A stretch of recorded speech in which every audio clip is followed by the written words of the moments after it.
to some more of your comments, because once again, you've been absolutely brilliant. So let's get into them. All right, so comments. First up is from COYS 2301. They say, Poch is back in the summer then. It's like we're getting back after a divorce. Hope it works out with the kids, for us kids. Yeah, you never know. Sometimes you can get divorced, and once you get back together, it could be better than ever. Exactly. It could be better than ever. You've both learned, you've both grown. Exactly. And sometimes you're now more ready for a relationship than you were before. Exactly, more mature. Exactly, more mature. Well, I think one party's definitely more mature in this scenario. I don't know about, we're still gambling addict, alcoholic. We've still got all the same problems, but we're hoping our ex can come and make us better person. Exactly. The only person who can make us a better person is our ex. Exactly. You know what I mean? He's going to come in and ground us, put us on the right path, and set us off on our way. Chuck us in a cold shower, get us right, get us back into rehab. 100%. And stick by us through thick and thin. Exactly. Even though we chucked them away last time, which was uncalled for, wrong decision. We broke up with them, which for bad reasons.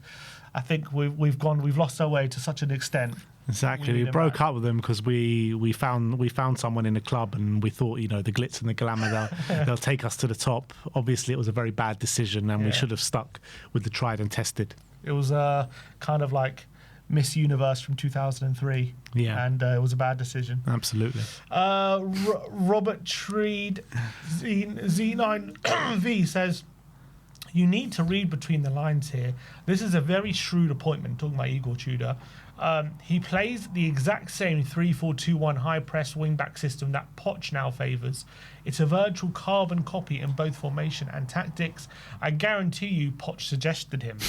He's effectively got someone else to do 3 months of pre-season donkey work for him, getting everyone used to their roles and demands of the system he will bring with him.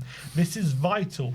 Can you imagine a new manager coming in now and teaching them his system only for Poch to turn up in July and have like a month to teach him this? It's genius when you think about it. So is Tudor basically a pre-season for Poch? Poch apparently called up the Spurs hierarchy and said, get Tudor in.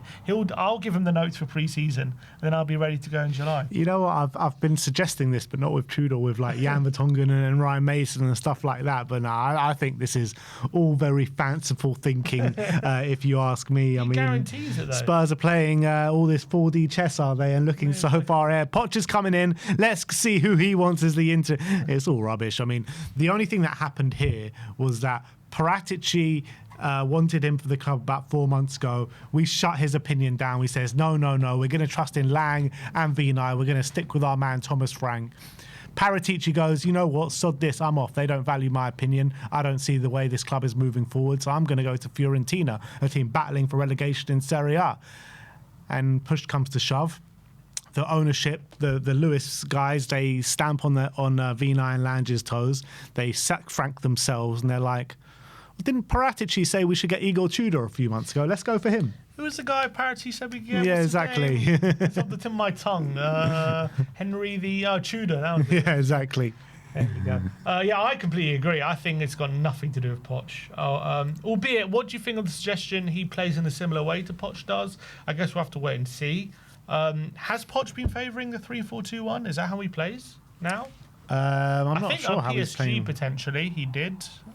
I think Poch changes his system quite Sammy, a bit. did he play that at Chelsea 3 at the back? I don't think so. Poch? No, he wasn't playing 3 at the back. His last USA tactics was 3-4-3. Yeah, 3-4-2, same thing. Okay, so maybe he is playing it now at USA. And then before, so he's changed it a bit. The one before that was 3-5-2. Right, so this is against Australia it was 3-4-3, and at Spurs he played 3 at the back. He did. See, they're pretty much for one seat. Well, actually, no, a couple of years I would say. It would be. I don't think that was our first choice formation. It looks as though he's played different systems in every game. Like against Japan, he played a 4-2-3-1. So Poch is very adaptable in terms of his formation. So this isn't a Poch pre-season we're going to see for the next 12 games. No chance. No chance. Against Korea, it was 4-2-3-1 as well. Okay, so we don't quite think it's a Poch pre-season. I don't know if it's a Poch recommendation, but maybe you're right. Maybe when Poch gets appointed, he'll say, "Yep, I recommended Tudor. He did. I gave him all the notes, and now we're ready to go." Mark says, "Ben, well, he's kind of started this." Comment as if you're part of the managers on the list, but I don't think so. He says, Ben Yole, Redknapp, AVB, and Sherwood. You had us in the top 6, mate. He said all these managers had us in the top 6, but I think he's talking to you. He says Yole, Redknapp, AVB, and Sherwood all had us in the top 6. So Poch didn't take over a mid-table team. He took over a team on a rapid upward curve. That's true. Obviously, Yole started that off, and then we kind of went on an upward trajectory with a few dips in there. That's definitely true. But Spurs, no matter, I know we finished 6th in that last season with Sherwood and stuff, but still, it was still seen as a highly negative season with the way it was going. And we took some heavy defeats in that season as well. And that 4-0 one obviously cost AVB his job and everything like that. Sherwood saying, not going to forget about this when yeah. So, I mean, there was a lot of negativity in that season. And even me, I was just like, I don't even want to go and watch this game. I had to be dragged by my grandpa out the door to White Hart Lane. Imagine back then, the 6th place wasn't enough to even care. Mad, isn't it? Now look at us. But it didn't look like we were going to finish 6th at one point. It looked like we were going to finish quite a bit lower down in the table, and then we kind of salvaged it towards the end. But I think you got to take into account everything that's gone on as well. So last season we won the Europa League, so that gets played into it. Last season we finished 17th, but heavy injuries in the last 2 seasons probably goes to why we finished so low last year and why we're so low in the table this year as well. So, look, I think in terms of league position, yes, we were much higher up in those days, but I still think we're in a very similar kind of vein in terms of where Poch can potentially pick us up now to where he picked us up then. Yeah, I disagree in terms of the team on a rapidly upward curve, because before those 6th place finishes, we had finished, I think it was 4th, 5th, 4th and 5th in the 4 seasons before that. No, yeah, but I think what he's saying is that when Yole took us over, Spurs were on an upward trajectory. Yeah, but not when Poch did. Yeah. So, yeah, it was when Poch picked us up, we weren't on a decline or an incline. We kind of stagnated. The reality in terms is, of league position. if we didn't get that appointment right, we could have easily dropped down to the mid-table if we got that appointment wrong. And actually, for the first few weeks until Poch sorted everything out, we were dropping down. And that was obviously the worry. There was a big disinterest in the team. There was a lot of players who were older, maybe, as I've said, mercenaries weren't really there for the money. Jan Vertonghen wanted to leave. Jan Vertonghen wasn't happy. He wanted out. So we dragged ourselves to 6th place, but I think we could all say off the back of that we weren't a great team at that point. We had a lot of talent, but we weren't a fantastic team, and it needed it needed a big shake-up. It needed a big shake-up at that time. And we were still in the shadows of that Gareth Bale sale and bringing in the Fantastic Seven and stuff like that. Yeah, which obviously didn't work out whatsoever. That was obviously a major failing of the team, and we were directionless at the time. So I understand we kind of dragged ourselves to 6th, but we were not rapidly on an upward curve at the point he took over. Definitely not. But also, needless to say, we weren't a bottom half team either, to be fair. Stefan Broa says, Sim Romero is part of the environment and adding to the toxicity. This is a player who has one good game in 5, and the fan base turn a blind eye to any mistake he makes because he's a World Cup winner. He couldn't lace Ledley King's boots. Look, I do think Ledley King was absolute one of a kind, and I would say probably a better defender than Romero. If injuries aside, is Romero adding to the toxicity? I think he's adding fuel to the fire, but the fire wasn't started by him, I would say. Is he helping the toxicity with his comments? Probably not. I agree with that. I don't think he's helping it, but I also think he's not saying anything that all us fans are not thinking. So the toxicity in the fire is bright and it's there and it's big, and he's basically just calling out for what it is, which is unacceptable. And from the club's point of view, the way we're running the football club is in no way short of disgraceful. And I think all fans can agree with that. Now, does it help the situation? It allows fans to understand that the players see the situation for what it is, and that they're not just accepting, or they're not happy about the situation either. But, of course, when you're captain of a football club, you want him to concentrate on the football, and you want him to start concentrating and getting results on the pitch. And does him speaking out help those situations, or does it help with the feeling of disillusionment within the dressing room? Maybe not, but the reality is, whether he speaks out or not, that disillusionment is probably there. Regardless of speaking out, that's not the problem I had, and I don't think that's what he's alluding to here. I think it was the conversation that we were having when we were talking about him coming late to training the day after the North London derby, and he's the captain, he should be setting the standards of it, and if he's coming late, the rest of the players have an excuse, because if the captain's doing it, then you know what, it doesn't matter if I do it, and that's the kind of atmosphere that I think that contributes to the negative atmosphere at Tottenham Hotspur. And as well, when he's saying he only plays well 1 in 5 games, I don't agree that it's that much, but what you got to say as well is that Romero is way too often culpable for a goal that we concede. It's happened quite a lot this season. It's happened throughout the Spurs career, to be honest. Yeah, that's fair. I think when it comes to him not holding himself to a higher standard, with the stories of him being late, again, it could have been a one-off incident. We don't know. But if we got to take up the story, which it is, which he was late the day after a North London derby. And a heavy defeat as well. Well, it was I think more importantly, it was just after Frank had talking about we need to up the standards and all this kind of stuff. And then he's turning up late. Now, was there a good reason for it or not? I don't know. But that's just the factor amount of what happened. And so if that was a constant theme throughout Frank's tenure of Romero undermining Frank's leadership, then 100% he's a contributing factor to the environment of which there was a lack of professionalism and the players kind of not taking stuff seriously enough and the standards dropping way too low. 100%.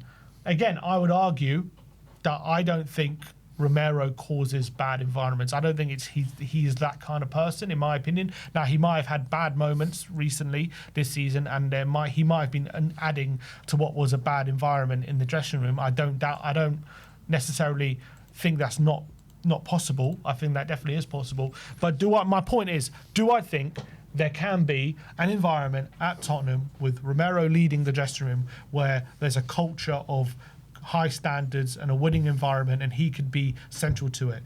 I do. Now, what is causing the reason why it isn't that? Is it him, or is it everything, or is his drop in standards a consequence of stuff surrounding Tottenham about how we're run and the manager we have and all this kind of stuff? I think that's the root cause of why Romero's might have been maybe not holding himself to the highest standards. Is it acceptable? No.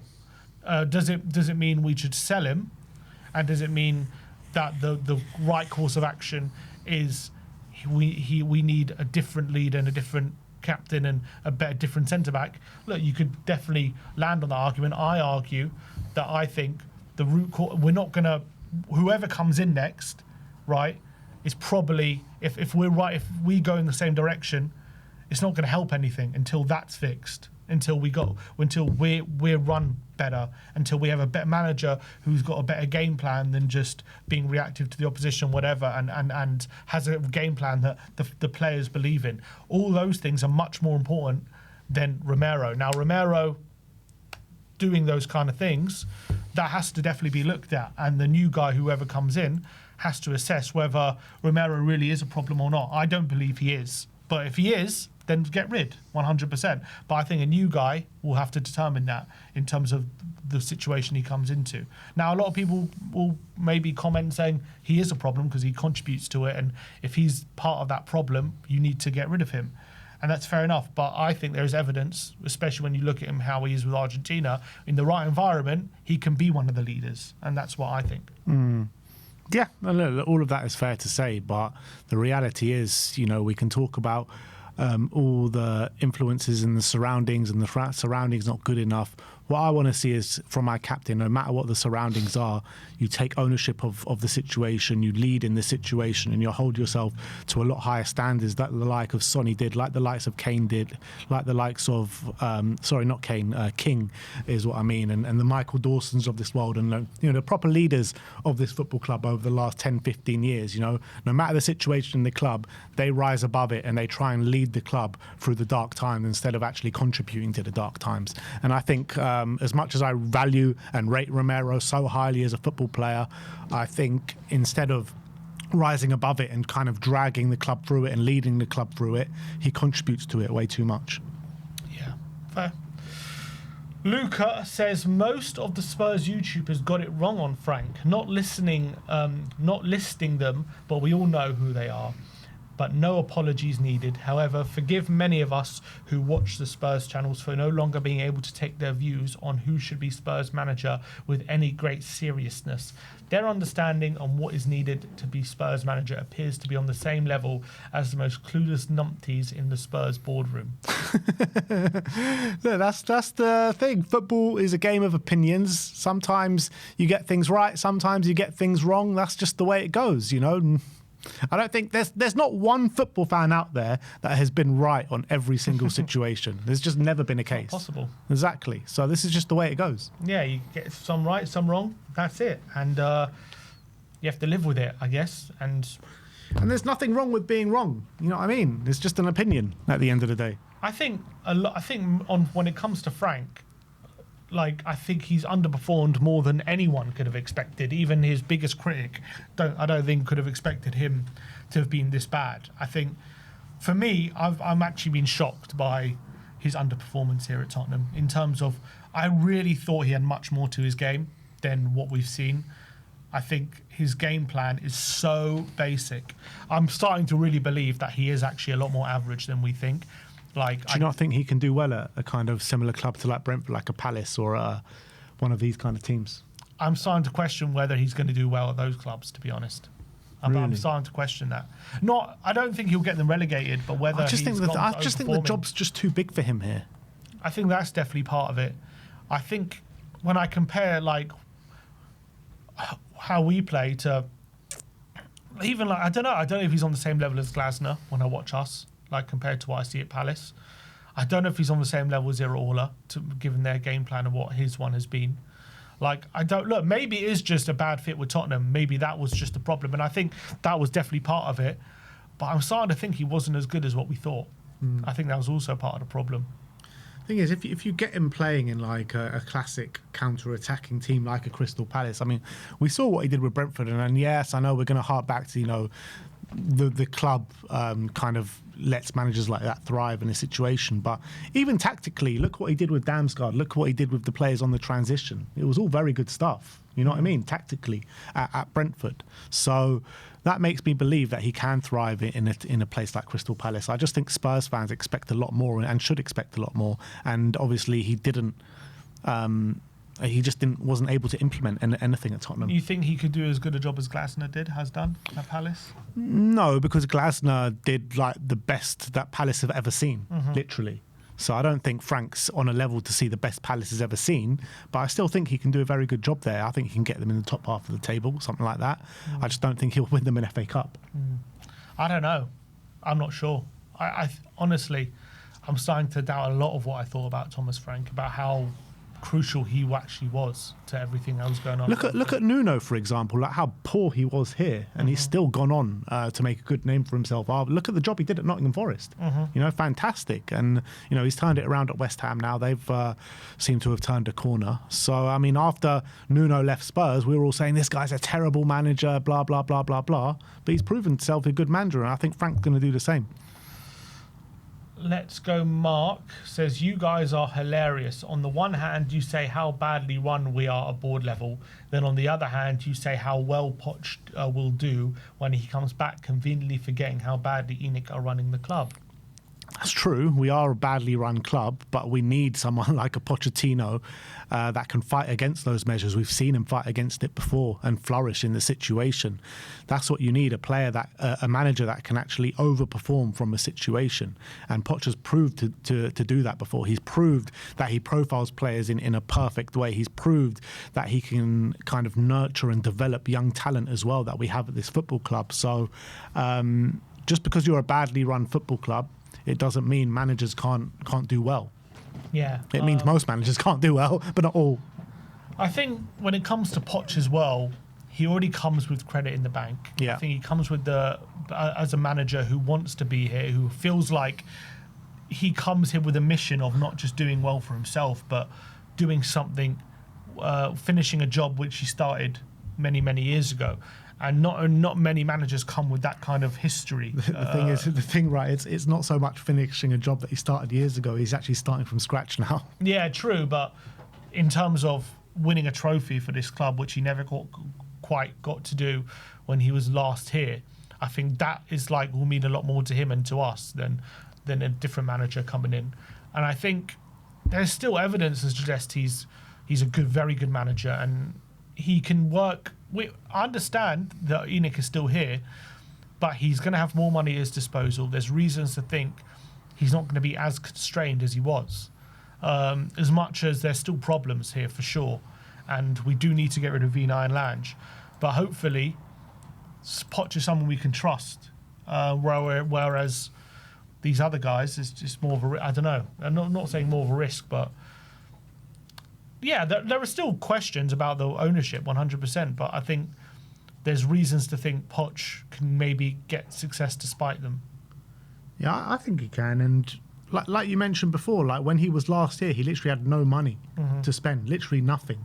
He spent a couple of money in his first 2 seasons, but then they turned the tap off on him because of the stadium build and everything like that. So he had 2 transfer windows where he got absolutely zilch, like literally nothing. And now we spend money. We actually do spend money. So it's all about putting a good recruitment structure behind him. And if we can bin off Lange and Vinay and bring in some guys that can actually work with Poch, I think we can start to see light at the end of the tunnel. Ollie says... Let me caveat that, though, because if we actually do keep Lange and Vinay, then every manager is going to be set up to fail. Yeah, hiding to nothing. Ollie says, my favourite part, so this is about the Allison article, she says, my favourite part was when she said that the players had it easy under Postecoglou. Wasn't he the manager that was criticised for working the players too hard and causing injuries? That's true. Good point, I think. Yeah, that whole article was bizarre. It was really, really strange. A lot of people in the comments have been saying, clearly rage bait, and we all fell for it. I don't know if it was. It was. I don't know if it was. I think she was being serious. 100% rage bait. I think she's being serious. I think that's what she actually thinks. Nah, I don't agree. Matthew Walker says, here's the thing with Pochettino. People say he struggled at PSG and Chelsea. I say that is debatable, but sure. However, he was stepping up into those clubs who had been very successful, and he was in a position where he had to prove himself to the fans to be worthy. Both of those clubs, despite being successful and having top players, had issues at the time, and Poch was never going to be the guy those fans and players immediately trusted to bring them success they felt themselves worthy of. It's different at Spurs. He's already got so much credit in the bank with us, and we already know the mire we are in. Our players are going to struggle if they don't immediately get on side with Poch, because us fans are going to side with him, and he would have to do something pretty crazy for us to turn.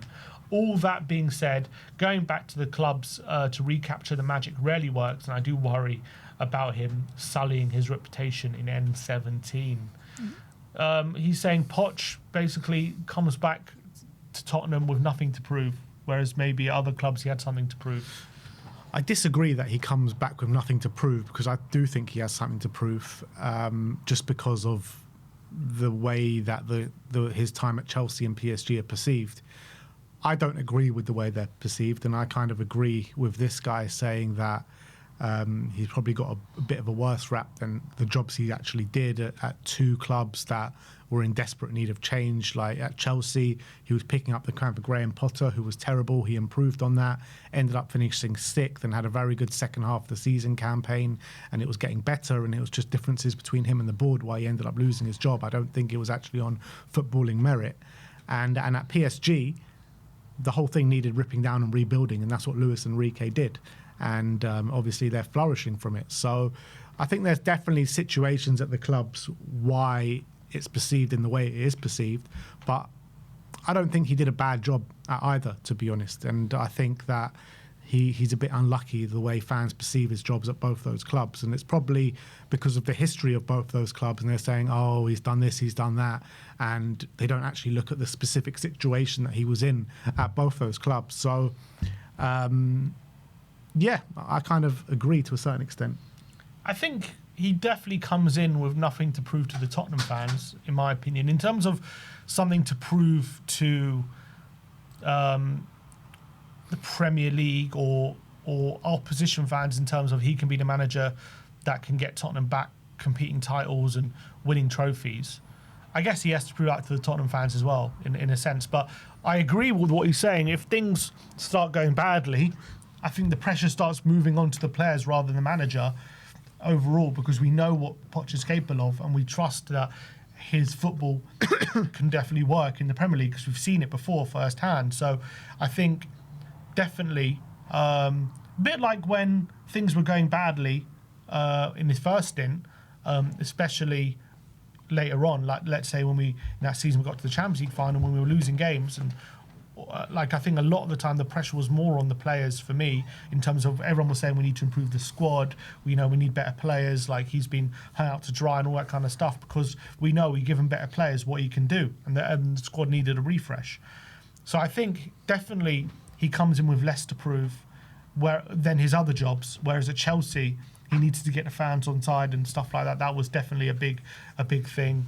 At PSG, he needed to prove he could be the guy to bring a Champions League title to them, because other managers weren't able to do it. He had something to prove. Whereas at Tottenham, I think he definitely comes in with less to prove here than in those other jobs. I agree with that. But I definitely still think there are question marks about reappointing him, as much as I think most people are on board with it. There are little question marks about it.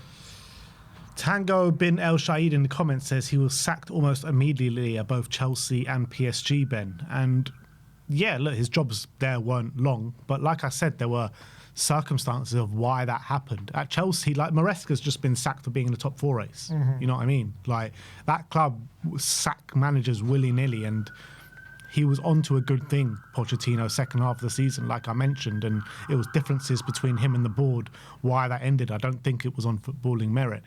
Who was the last manager before Pochettino to not win a league title with PSG? Emery, I think. Exactly. So it was Unai Emery, right? When people look at Unai Emery and him as a manager, people look at him as like being in the top 3 managers in the Premier League right now. That's what I hear. Nobody ever talks about him not winning the league with PSG, but everyone talks about it with Pochettino, even though Pochettino still won the league with PSG. So I don't get those two kind of things. Like, why is Emery never tarnished with that brush? I think he should be, to be honest. But yeah, fair enough. But you wouldn't. But you said you wouldn't want Emery at Tottenham. No, but I don't think he's a good fit for Tottenham. But I think Pochettino is a good fit for Tottenham. I'm not saying. I'm not basing it on Emery saying, oh, I'd want Emery at the club, but I'm saying the perception on both the managers. When people look at Emery and look at the kind of jobs that he's done, people don't look at him in as a negative light. People look at him as one of the best managers in the Premier League. He failed at Arsenal, and his failings at Arsenal were a lot worse than Poch's at Chelsea. And also, he didn't win the league at PSG, and Poch didn't win the league at PSG in his first season. So those things can be compared. Fair enough. The only thing I would say about Poch is, as I've said, when he left Tottenham, right, we all thought this guy is destined for big jobs, trophy-laden jobs. He's going to be we all thought this guy is definitely one of the elite managers in Europe. That's how Tottenham fans felt about him. Now, the jobs he's done since leaving us hasn't quite lived up to that. That's the problem. But doesn't mean that coming back to Tottenham, potentially he can rebuild that reputation a bit. of where we once thought he was. Yeah, I think he's just picked the wrong job since leaving Tottenham. I just think it's bad decision making from him. Fair. Fan Ange was Spurs says Pochettino's recent comments says everything.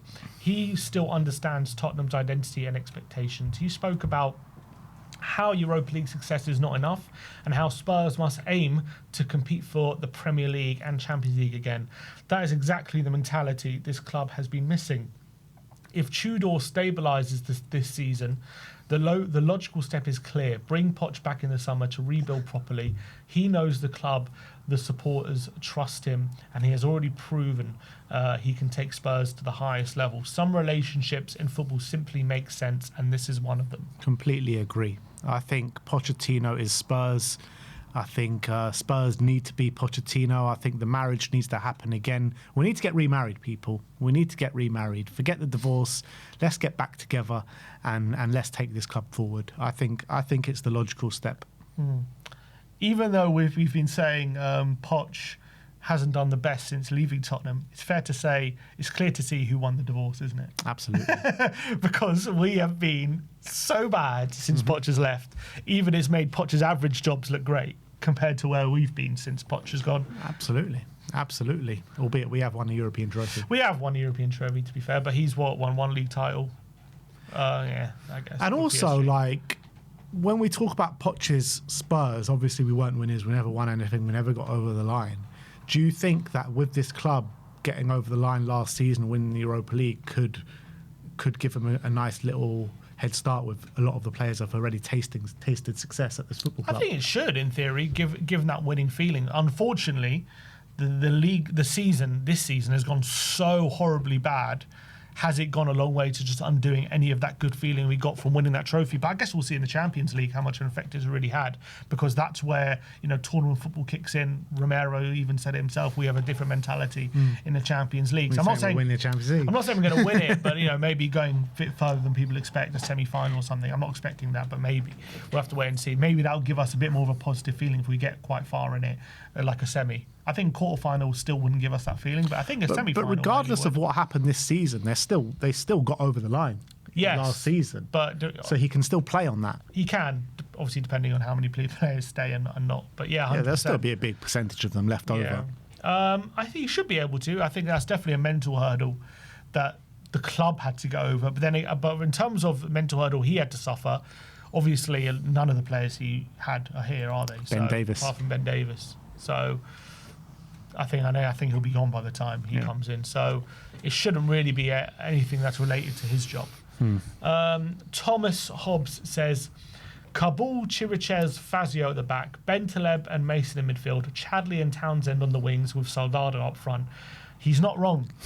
I mean, I don't think we ever had a lineup like that. Might have done at maybe some in point. the Europa League or something. So he's talking about, was Poch right when he says that we have more quality now than when Poch took over Tottenham back in 2014? Look, we went through it yesterday, didn't we? Like kind of man for man in terms of Poch's first starting 11 to our classic starting 11 this year. And in my opinion, there's more quality now. Obviously, it's hard to really judge it because we know how the career paths went. We know what Kane turned into.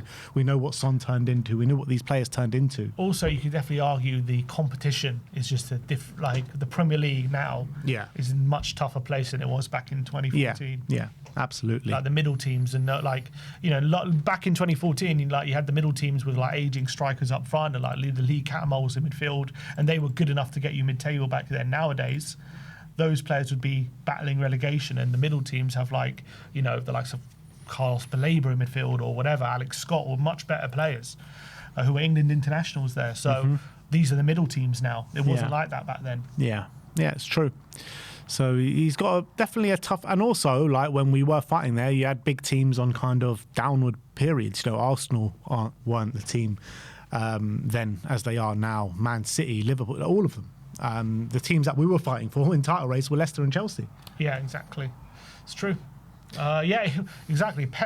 Prime Pep hadn't even entered the Premier League at that point. And Prime Klopp was just getting started. Exactly. So it was just like Pep. Ultimately, a lot changed once Pep came in. Like in terms of the standards, like it became a league where you could win it with like 85 points to like you needed 90 plus most seasons to win it. like the standards just raised and everything raised, and the way he played football just changed the Premier League as well. And unfortunately, Poch wasn't able to compete with that. Well, a lot of it was probably to do with as well that we didn't give him the tools to do it. But ultimately, I do think Pep's football as well was just a step above Poch's. Yeah, very true. And I think both of the managers, though, like learned how to evolve season on season. Like, people talk about maybe Poch and, you know, the way he played and stuff, but he was actually able to evolve tactics as the season went on, didn't he? Yeah, he went to a back three. I also felt like as it showed as well with the data, the seasons went on, we weren't like as crazy pressing. It's because the team was getting older as well. It was getting older, but I also felt like he adjusted it more as the season went on, as the seasons went on, his years went on, to using it more as a tool rather than this is the way we play 100% of the time. It was more like we can use this when we need to. And I think it suited us a bit better as the seasons went on. Yeah. All right, so those are your comments. Thank you very much, as always. But that is it from us.